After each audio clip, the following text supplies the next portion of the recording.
Good morning. As it's already been said, it's great to be with you all here today. And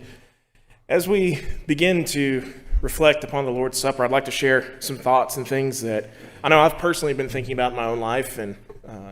now that I've got the mic, Phil, I'd share with you. But kind of the topic of this talk comes from a word that I use at work. And to any English literature majors or people who are really good about words and have great vocabularies, I apologize because I probably use this word wrong. And that's why I get a little bit of grief at work when I do use it, because it's turned more into a hand signal than anything. But it's the word dichotomy. And the reason I like that word is that, to me, I'm sure that Webster's dictionary defines it way better than I can. But for me, when I use that word dichotomy at work, I'm trying to convey the idea of a balancing scales of two ideas that are opposite, but yet somehow you have to find a way to balance them out with each other. And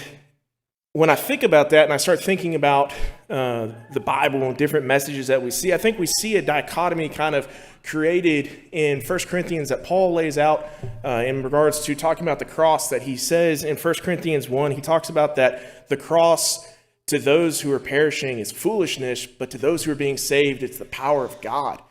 And that idea continues, and as he moves further into the book and then even into the book of 2 Corinthians, there's kind of this culminating moment where Paul, in describing this thorn in the flesh that he was dealing with in him, reaching out to God and trying to find a way to overcome it, he records that he was said basically that God's grace, God speaking to Paul, God's grace is sufficient for God's power is made perfect in weakness. And that idea of perfect in the weakness, our weakness becoming perfect for God's strength is just something that's so profound to me. And again, I see this dichotomy of how do we balance out these two contradictory ideas, being strong while weak.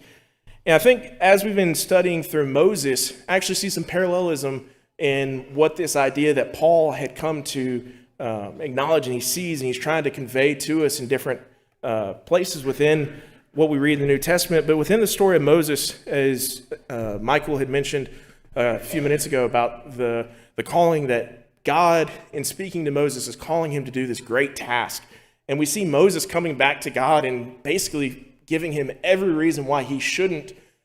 be the person to go do this great task to bring God's people out of Egypt. And often, and I know when I was a lot younger, and I think this is something that's interesting to see as we're going through this study this time, I think I used to kind of bash Moses a little bit for being that way, but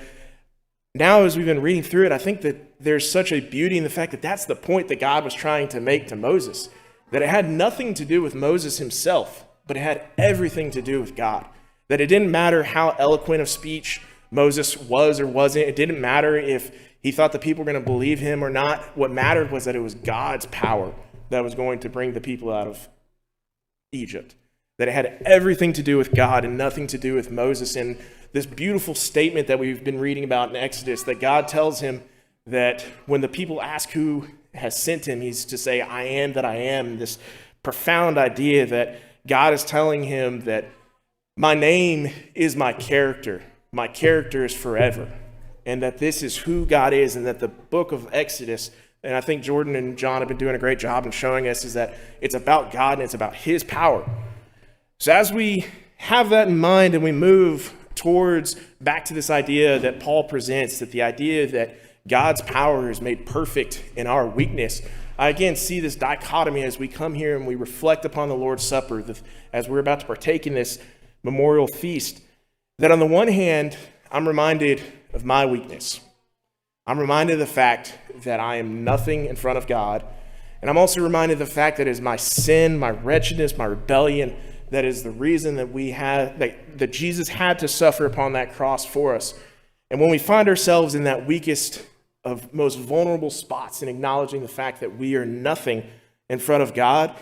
his power is made so much greater because of the fact that we realize that the cross, Jesus' death upon it, is everything to us. And it's, again, something that I just see, this balancing act, that as we partake, we have to acknowledge that weakness and we have to acknowledge the fact that we are that terrible, wretched state, but we're not left in that state, that we are called to that power that God has given us, that it is the reason why when we face challenges and when we face trials within the world, that we can be completely resolute in our faith, knowing that no matter what may happen to us, nothing can separate us from the love that has been shown to us on the cross.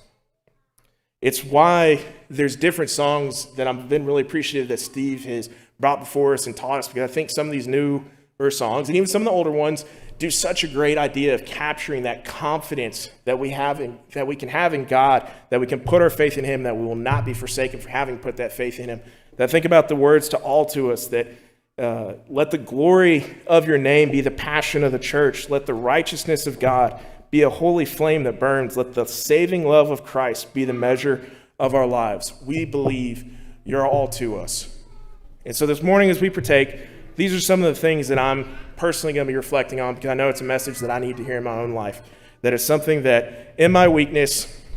I'm a terrible, wretched person,